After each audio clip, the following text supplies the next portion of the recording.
Amen. You be seated. Well, good morning. It's tough to top Isla, man. She's something, boy. So we are in the middle of our Philippians series. We're calling it Joy Anyway. And here's what I want to do. I'm going to tell you this too, by the way. Sometimes when I preach a sermon, like I'm just trying to share the good news, or I want to explain some things. This is one of those sermons where I want to just tell you right from the jump that this is who I want us to be as a church. So this sermon is like a declarative kind of a sermon where I want, at the end, like this is what I want us to be as a community. And so just know on the front, I'm going to ask us if we can kind of inch ourselves towards this way of being, and I'll explain it. But, and look, what I'm about to say is it's really hard, if not impossible. But by the Spirit, the Spirit is the one that enables us to do anything, I believe. And so if by the Spirit, I would love to ask that the Spirit would allow us to be this kind of a community. This is my prayer for us this morning, that we're this kind of a community that we read about in Philippians 2. And by the way, you should have gotten a little card when you came in. On the one side of it is that Philippians 2 passage, and you're going to hang on to that. You can take notes on the back or on the front of that, and you can underline certain things. So this is the main focus of our time this morning. And here's why. When Paul writes this letter to Philippians, it's a letter he wrote. He's in prison in around 62 AD. He writes this letter to his friends at the church in Philippi. He planted this church 12 years earlier.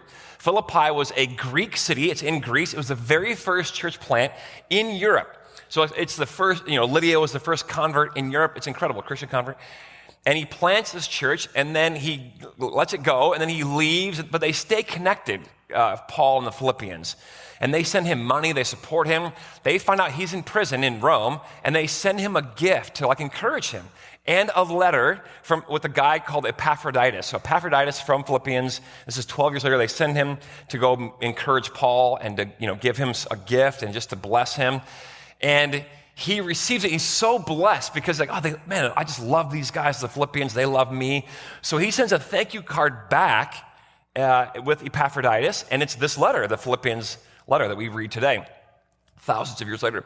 And in this letter, unlike many of other Paul's letters, he doesn't really develop a single idea from beginning to end. That's not what he's doing in this letter. Rather, he sort of arranges these beautiful, short, reflective essays or thought bubbles, and he kind of gives them to the church, but he arranges them around this sort of center of gravity, if you will, like this hub. And that's Philippians 2, which is this beautiful poem in Philippians 2. So it's on your sheet here. And so the whole book sort of hovers around the center of gravity, which is Philippians 2, this poem. And in this poem, Paul beautifully and artfully, he unpacks the incarnation, when God becoming a human. He unpacks the incarnation, the life, the death, the resurrection, and the exaltation, like the uplifting of Jesus. And for centuries, theologians and pastors and scholars have unpacked this chapter of Philippians. It's like one of the main ones, because people for centuries have tried to understand, what does it mean that Jesus is both fully God and fully human? And those words, by the way, are not in the Bible, but we have this idea, and this is one of the places we pull it from. How is Jesus both divine and also human? How can that be possible? How is it possible that God, the ineffable, the transcendent, the unholdable, the ground of being itself, how can that ever become a material human being who walks on the earth? Well, Paul beautifully and artfully describes it a little bit. So I'm going to unpack it quickly for you guys, but here's what he writes in Philippians. Oh, by the way, my title is called Phronesis and Other Unpronounceable Miracles. All right, good. I got the laugh I was hoping for. Wonderful. So here's Philippians 2. Paul writes, hey, look, in your relationships with each other, have the same mindset as Christ Jesus, who, and then here's the poem. It's beautiful. How he's describing the incarnation, the life, death, resurrection, and exaltation of Jesus. And you got the whole thing on your paper there. But he's like, hey, like Jesus, who didn't use his power to his own advantage. Jesus certainly had power. If he was God in the flesh, he had all kinds of power. As a rabbi, a first century rabbi, a Jewish male, he had lots of power, but he never used it and also you'll notice he says he was one in nature with God. So as God in the flesh, he has this power, but he never uses it for his own advantage. Also, Jesus, he makes himself nothing. Your version might say he pours himself out, he empties himself. The Greek word is the word So here's another unpronounceable miracle. It's kenosis. Everyone say kenosis. It's Kenosis. Kenosis means like a pouring out or an emptying. So God, when he becomes a human, this is what scholars suggest. By the way, for the fancy theologians in the room, this is called kenotic Christology or kenosis. So he empties himself. So God empties himself of all the things that are incompatible with being a human in order to become a human. So for example, God is omnipresent. Like God is the ground of all being itself, right? In him we live and move and have our being. In Jesus, though, Jesus is not omnipresent. He's only in one place at one time. He's like located, in first century Palestine. He's not everywhere. So that part of God that is everywhere, God empties that part of himself and like leaves it, with the Father and the Spirit, and then goes into Jesus and he's located. Does that make sense? Okay, other things like he omniscience, like God knows everything. Many scholars, kenotic Christologists, they think that Jesus didn't know everything. Or omnipotence, that he couldn't do anything. He wasn't Superman.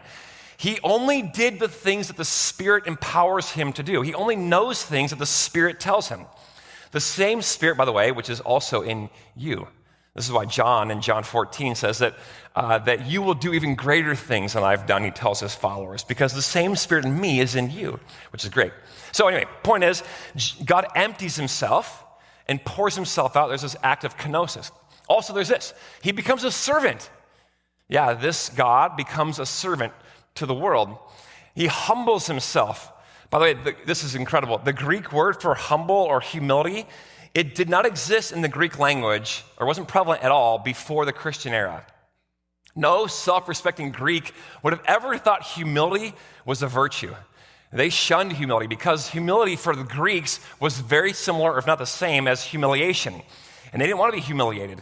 For them, their reputation and honor and their display was of utmost importance. So they would put their deeds on display. They wanted you to recognize them, to honor them, to venerate them, to commend them. So they would put all of their deeds, their actions on display so that the public could see them. Like, oh, that's a good man, that's a good woman. So you would never secretly give something to somebody, like in private.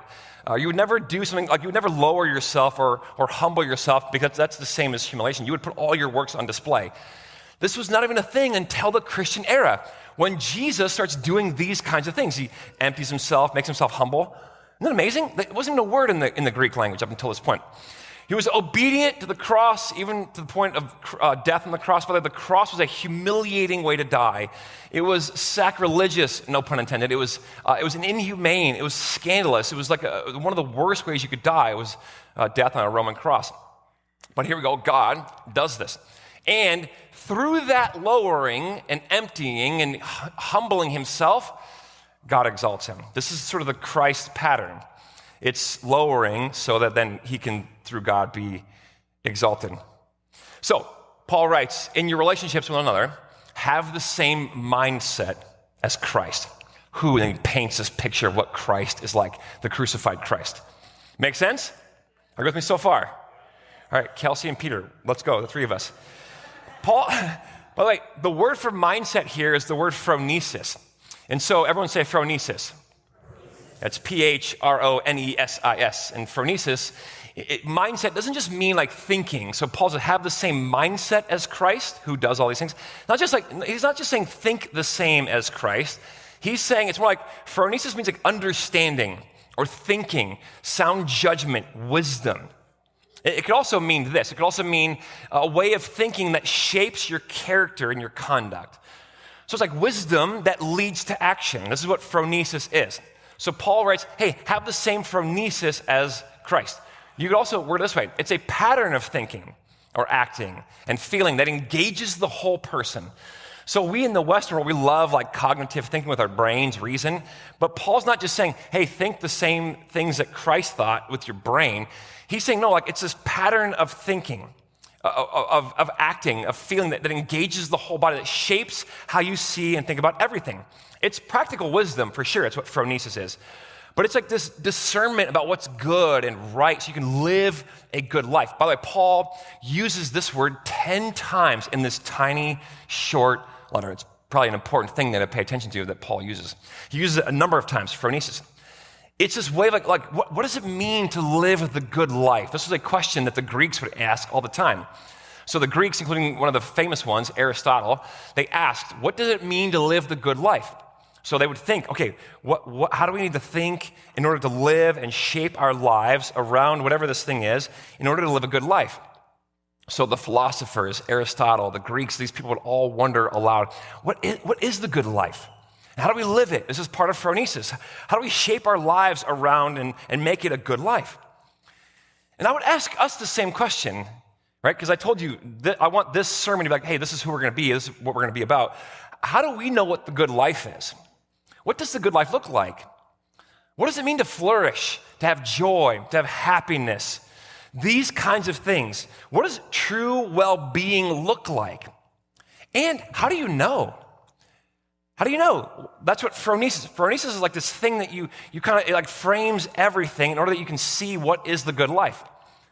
And so for Greeks, they would ask this question, what is the good life? But I would ask us the same thing. See, for the Greeks, phronesis, which is a very prominent word in the Greek thinking, phronesis really is just like how you see reality. And what is real life? What is real reality? And how do you know what it is? And what does it taste like and feel like? And how do you frame it? How do you talk about it? It's just, it's wisdom that leads to how you act and engage the world in a deeply good way. Does that make sense? Okay, phronesis. So, what is the good life? And because how you see things, by the way, shapes how you live. I learned this a couple of months ago. Me and the family were out to dinner out in Chicago, and there was a bunch of us at this dinner at this restaurant, and we're hanging out, getting ready to have food. I was ordering off the menu, and as I'm ordering the menu, like, you know how at night they'll dim the lights to make it extra romantic for everybody? Well, I can't see the menu. I'm like looking at the menu, I'm like, I can't see the menu. It's so dark in here. I was getting disgruntled in my heart. Why did they turn the lights down so low? This is terrible. And I'm like, oh, certainly everybody else around my table must be having this same experience. So I'm going to look up and then complain about it with everybody else and commiserate together, right? So I look up, I'm like, and I realized not everybody was having the same experience. There was a certain subset of our table that didn't have a problem seeing the menu. These people, you might call them, well, you might use like the language, you might describe them. You might say they were like younger people that didn't have. And it was in that moment I shook my fist at God. I said, no, you said this would never happen. To which God said, no, I didn't. You said that, right? And so we around the table, the folks, you might say that the folks, maybe you might describe us as the words you might, maybe like the older folks around the table, couldn't see. So I resisted this idea that my eyes, not me, but my eyes were getting older. I was like, well, that's not really, So like about a couple weeks later, I'm reading a book at night, and I couldn't see the book. It was dark in our living room, and I'm like, I got to put the lights on in here. And Katie goes, hey, here, try these on. I'm like, I'm not doing that. She goes, try them on. So I put these on. I'm like, well, I'll be darned.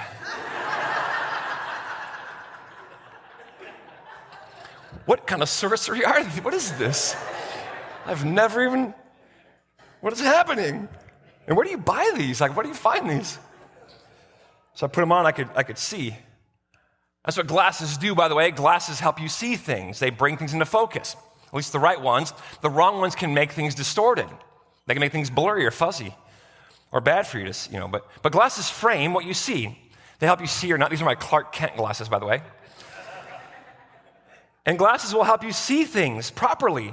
They help you see reality as it really is or not. And it really depends on the glasses and which pair you're wearing. See, we have a variety of glasses that you can pick up and wear. There's a variety of ways to see the world. We know this because we all have different ways of seeing the world. And believe it or not, we all have different ways of seeing reality. We all have a phronesis. We all live from phronesis, but we all do it differently because of our different lenses that we have. These are my Friday night, I'm feeling funky lenses. I hope you're laughing with me, not at me.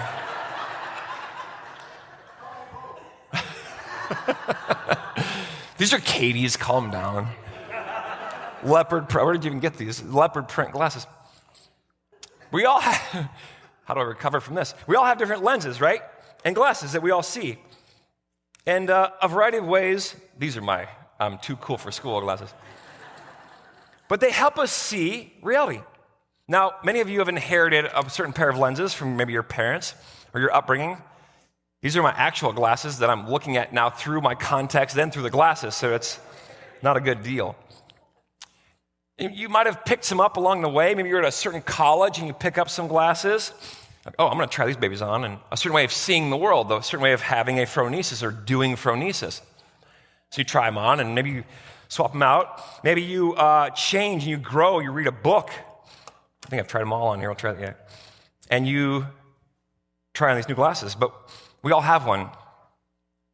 You have a phronesis. You have a way of living and seeing the world, viewing reality, a way of thinking, a mindset, an attitude, a lens through which you see everything that shapes how you behave in the world.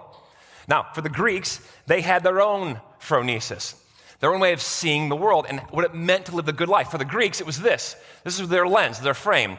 It was virtue. The Greeks loved virtue, and the four virtues that were most prominent were courage, temperance, wisdom, and discipline. So if you did those things, you were living a good life. That's what framed their reality. Like, if you do those things, you'll be good. They also had this as one of their frames, reason. If you could think and reason, that led to the good life. So if you had a problem, just reason it out. That's how you lived your life. So this is your phronesis. They also thought about reputation. Again, if you did good deeds, you want to put them on display. Let everyone see your deeds on display because that's what makes you a good person and lives a good life. So your honor or reputation, this was an honor and shame culture. Lastly, there was this, the will of the gods. Their frame, one of their frames, like, hey, you know what? The gods control everything. We're at the whim of the gods. We're at the mercy of the gods, and they don't really have a lot to do with us other than, we're kind of like bystanders that often their stuff pours over into our. So, they would go visit oracles. They would have sacrificial, rituals and prayers and these kinds of things. They lived with a certain level of anxiety because they didn't know what the Greek gods were up to. But it was all fate. You couldn't escape your fate. That was the way that they saw the world. Their reality was you couldn't escape fate. Now, this is ancient Greece. Now, we also in modern day America have our own lenses. Are you ready for some of the ones I suggest we have? Buckle up. I don't know. Maybe we like to view our lives as a good life through success. If you're successful, you kind of have done the right thing. You're a good person. You live the good life. Success. So we're driven to success and to achievement. And so we want to achieve more because if you achieve more, you kind of win the game. How about this one? Individual freedom. Oh, any libertarians in the house today? No, this is part of the culture of the part of the fabric of our culture here, at least in America too, because we love individual freedom. Like, don't tread on me, these kinds of things. So, my own authority, I can make my own decisions. We love these kinds. It's the lens through which we see reality in this country. Comfort. Oh, we love our comfort. Don't mess with my comfort. How about this one? Image. Especially on social media. I'm not bagging on social media, but I will for a minute. This is all you see on social media most of the time is image. It's not a real image. It's a facade. It's something promoted, it's produced. But we love image. If you have a good image, you live a good life.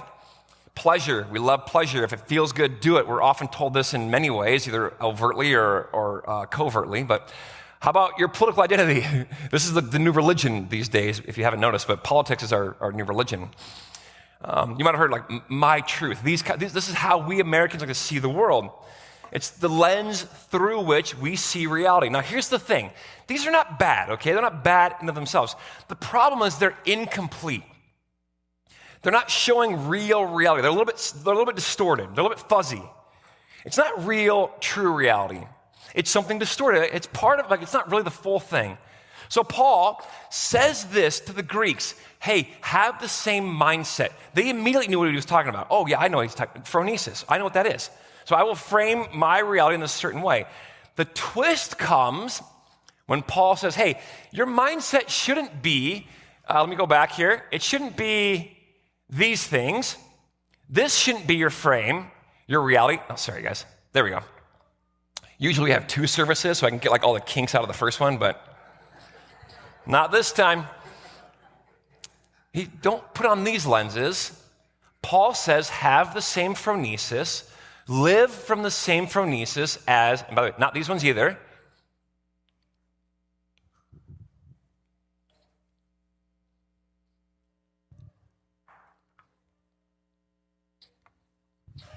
as Christ. As Christ crucified. This would have been an absolute curveball for the Greeks. What are you talking about? We don't even speak about humility in our language. We don't have that word in our language. Being humble? A God who lowers himself, pours himself out? No, thank you. One who trusts that God will exalt him, but in the meantime, he just lowers himself and pours himself out for other people? No, thank you. My job is to put my own works on display so everyone can see me. I'm not going to lower myself. I'm going to raise myself up. Paul's like, no, have the same phronesis as Christ. Let your lens be the self-giving, self-sacrificial love of Jesus on the cross. The self-emptying and pouring out. Adopt this way of living and thinking and seeing the world, because this is the real reality. Everything else is incomplete or distorted or blurry or fuzzy. Let this be your real reality. So Paul redefines a number of things in this text. He redefines humility and honor and image and community and success. What is the good life? Yeah, he redefines it. Success, the good life, looks like pouring out yourself. Now, I said this is hard. I didn't say it was easy. This is really hard, if not impossible. But check this out. This idea of the good life being like a self-emptying, pouring out of yourself, self-sacrificial lowering, it kind of works.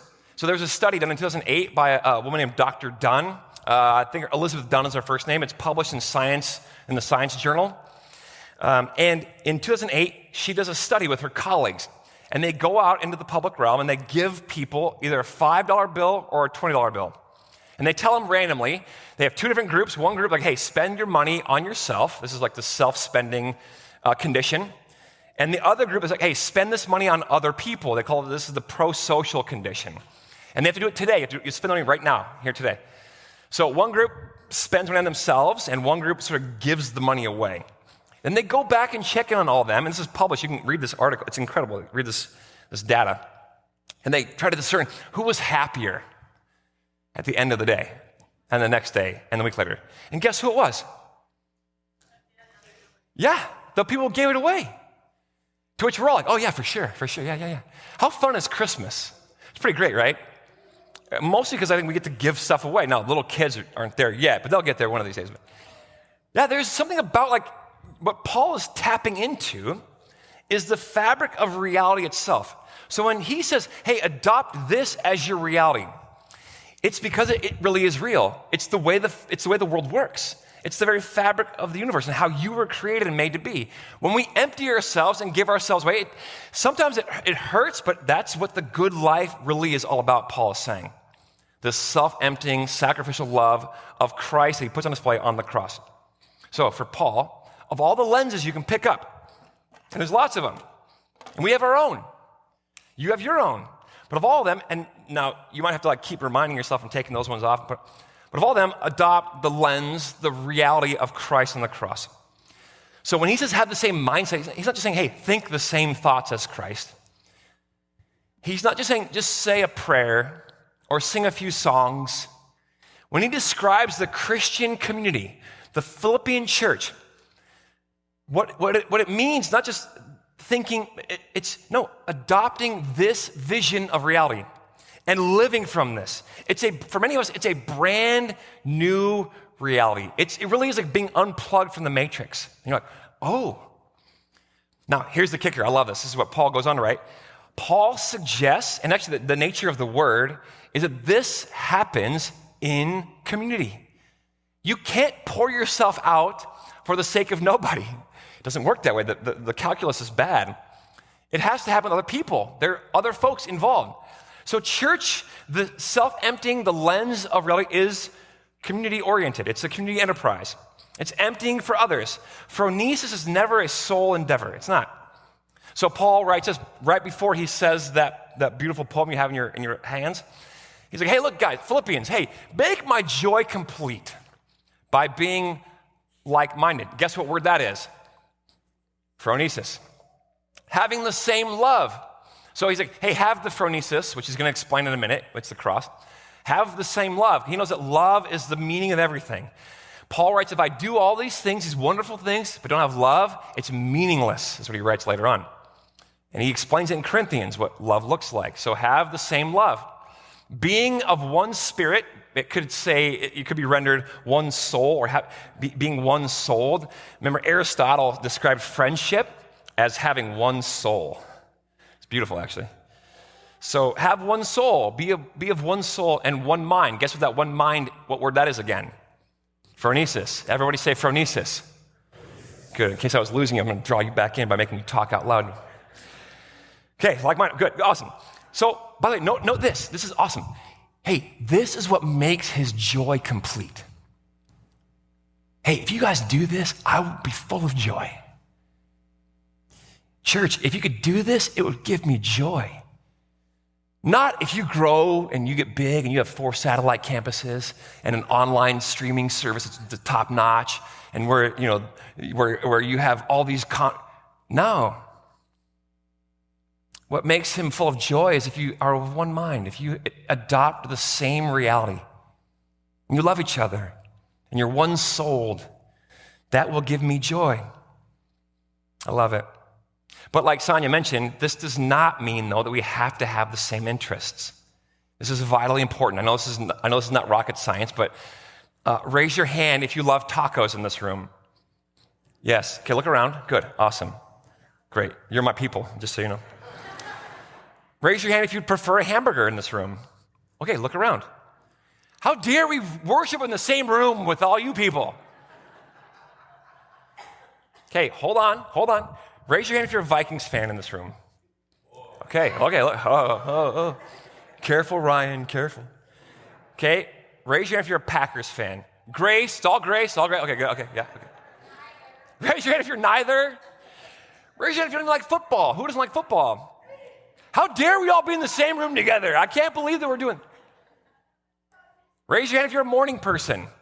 Yeah, my people. All right, let's go. Raise your hand if you're a night owl. Okay. Listen, unity, community does. Oh, by the way, who did you vote for in the last? No, I'm kidding. I'm not going to do that. But I'll tell you what, if I did, it would not be unanimous, just so you know. I'm telling you. So what? The foundation of our reality is not what you like to eat. It's not. When we gather around this room, it's not gathering around who you voted for. It's not. There's a reason why we don't get into partisan politics. Now, everything's political, and I get it. But because it's not, that's not what we're not unified around that. My identity as who I voted for, or my identity as a sports fan, those are tribal identity markers, and fine. But we're not a tribe. It's not tribalism in here. What unites us is adopting the same reality, or at least trying to. We're all aiming at the cross. We have the same lenses on. Does that make sense? We're trying to share the same reality is all we're trying to do in this room. So I love this. I said that already, but this is the next one. At the second gathering, I got that right. Okay, so, and relationships are vitally important. So one scholar says, hey, entering into friendships is not simply an added benefit to the Christian life. It is the Christian life. You can't have a phronesis by yourself. No man or woman is an island. We're not. We're not in almost every way. At the macro level, even at the micro level, you cannot live in an organism or a system of organisms without affecting it or impacting it. We're meant to be in friendships together. And that does mean, because we don't have the same interests, you might have disagreements. So what, Paul says? We all look at the world through the lens of Christ, which means that friendships are not for your own pleasure at this level. Now, some levels they are, it's fine. This is also why I won't say that. I'll skip that. But Paul uses the word, here's another unpronounceable miracle. This is the word koinonia. Everyone say koinonia. He uses it 19 times in the New Testament, 13 times in all of Paul's letters, 3 times in this letter. It's describing what that community looks like. It's a sharing, a partnership. We share everything. We have everything. We share life, faith, resources, mission. We share we sacrifice. We share each other's burdens. This is what unity and community looks like. We share these things, not sharing our same interests or who we voted for or what kind of car we drive or our bank accounts. We might have some rich folks and you might have some poor folks. Fine. What koinonia looks like is that we all adopt the same reality. And we share each other's burdens. That's what it means to live in Christian community. So my dear friend, Kim, who was a part of my house church for a long time, one of my great friends. She's not here. Is Kim here? Okay. Love Kim. She would frequently at one season of her life needed a lot of prayer. And she kept asking us for prayer. And she kept feeling bad about it. She's like, I'm so sorry to burden you guys. I'm so sorry to burden you guys. Finally, I said, stop. Kim, look at me. You are burdening us. But that's what we're doing here. We want to share your burdens. Great. We're sharing each other's burdens. That's what Christian community looks like. I don't mind that you bring your burdens to me. I don't. I have another dear friend who was just diagnosed with cancer. And I can't fix it, but I'm like, hey, I just want you to know I'm with you. Whatever I can do to help, I'm with you. I want to share that burden however I can. Now, I can't do it I'm the pastor, I can't do it for everybody, so we do it for each other. You don't really need me in this way. When Paul's in prison, the Philippians don't just say, hey, thoughts and prayers. Now, that's fine. That's not a bad thing, okay? They send Epaphroditus. They send one of their own to Rome with a gift to sit with Paul while he's in prison. That's koinonia. They're sharing in Paul's burdens. I've told the story before, but I love this story. I got to get out of here. Oh my gosh, I do. I'm sorry. I'm going to tell it, then I'll get out of here. Okay. Let's begin. So years ago, I was tubing with my son, Gavin. He was 5 at the time. And if you know Casey Stanley, Casey's dad was the boat driver in Casey's Lake up in Twig. And he was the boat driver. And Casey's dad's a maniac. And I go, his name is Bomber. I go, Bomber, his name is Bomber. He's a maniac. So I go, Bomber, Gavin's never been on a tube before. He's 5 years old. Just go easy. He's like, no problem, Ron, I got you.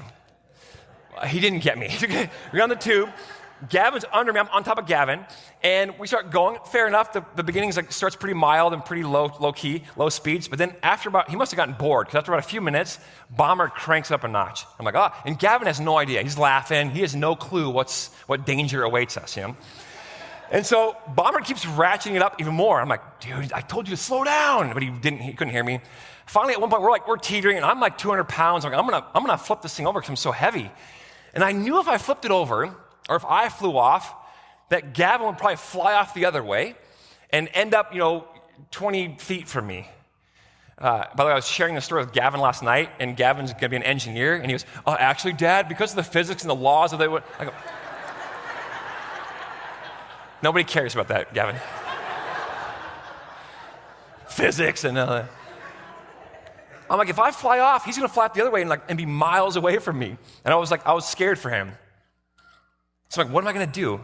And as he kept ratcheting the speed up, I'm like, oh my gosh, we're going to flip. And all I knew to do is, you know what? If he's going down, I'm going down with him.